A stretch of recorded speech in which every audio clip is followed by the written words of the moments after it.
Born to wear a crown, she was a queen before she could even walk. Her life promised power, beauty, and love, but it was shattered by jealousy, betrayal, and bloodshed. This is the tragic story of Mary, Queen of Scots, a woman whose heart and ambition would ultimately cost her everything. Welcome to InfluenceSyc, where we uncover the raw truth behind royal power, pain, and enduring mystery. Before we dive into this incredible tale, make sure you subscribe and visit our bookstore for more deep and untold royal stories. Mary Stuart was born in 1542, the sole surviving legitimate child of the King of Scotland. Her father died just 6 days after her birth, making the infant Mary the new Queen of Scots. For her own protection against scheming English lords, she was whisked away to France. There, she was raised in the lap of luxury, educated as a true Renaissance princess, and eventually married the French Dauphin, the future King Francis II, for a fleeting, glorious moment. It seemed she was destined to rule two great nations, France and Scotland, making her one of the most powerful women in Europe. But fate, as it often does, had a cruel twist in store.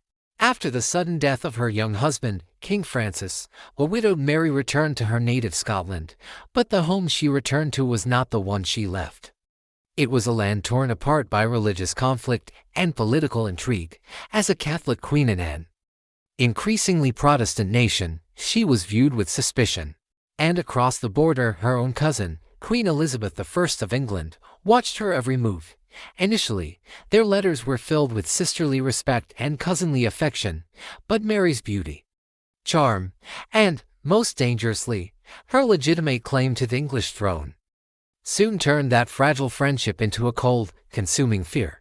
Mary's life took another dramatic turn when she fell deeply in love with her handsome cousin, Lord Darnley. Their marriage began like a storybook romance but quickly descended into a nightmare. Darnley proved to be arrogant, violent, and insatiably power-hungry, consumed by jealousy. He joined a brutal plot to murder Mary's trusted secretary and close friend, David Rizzio, stabbing him to death right before the pregnant queen's eyes. The horror didn't end there. Months later, Darnley himself was found dead after a mysterious explosion at his residence. Suspicion immediately fell on Mary, especially when she made the disastrous decision to marry James Hepburn, the Earl of Bothwell, the very man widely believed to have orchestrated Darnley's murder. This final act of poor judgment turned her people, and her nobles, decisively against her. The Scottish lords rose up in open rebellion. Mary was captured, imprisoned, and forced to abdicate her throne in favor of her infant son, James. In a desperate bid for freedom, she staged a daring escape and fled south to England, throwing herself upon the mercy of her cousin, Queen Elizabeth. But instead of the sanctuary she prayed for, Mary found only a gilded cage. For the next 19 years, she was a prisoner, moved from castle to castle across England. She spent her days writing letters in code, weaving intricate tapestries, and endlessly plotting her escape, never giving up the dream of one day reclaiming her freedom and her crown. As the years dragged on, Elizabeth's paranoia grew. Mary remained a powerful symbol for English Catholics, many of whom believed she was the rightful Queen of England, when a secret correspondence, known as the Babington Plot, was intercepted. It appeared to prove Mary's involvement in a conspiracy to assassinate Elizabeth. For the English Queen, this was the final betrayal. The decision was made. To secure her own life and throne, her cousin had to die. Mary, Queen of Scots, was tried and found guilty of treason against a queen she had never even met. On the cold morning of February 8, 1587, at Fotheringhay Castle, Mary walked to her execution. She was dressed defiantly in crimson, the color of Catholic martyrdom. She stood tall, her composure unwavering, a queen to the very end. She forgave her executioner, prayed for her soul, and uttered her final words, "Into thy hands, O Lord, I commend my spirit." With a few terrible swings of the axe, the life of the queen who was born to rule two nations was extinguished. But her story didn't end there.